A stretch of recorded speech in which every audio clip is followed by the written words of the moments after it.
first explain why is it so difficult to stick to habits.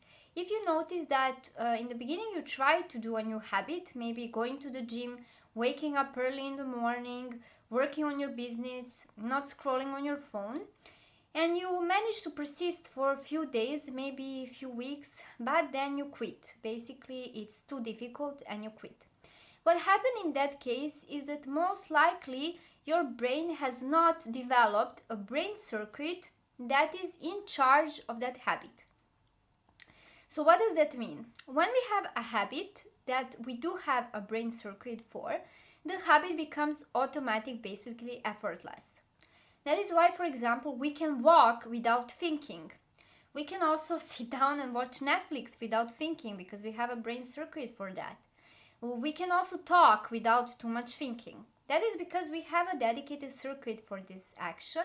And when we have this circuit, the circuit takes care of the action itself, of the habit itself, and you don't need to think too much, and also there is not so much friction, so it's basically easy to do it. That is why athletes can work out so much, because they have brain circuits dedicated for working out. That is why musicians can easily play music, play an instrument, because they have a brain circuit developed for that. That is why good students can easily study, because they already developed brain circuits for studying.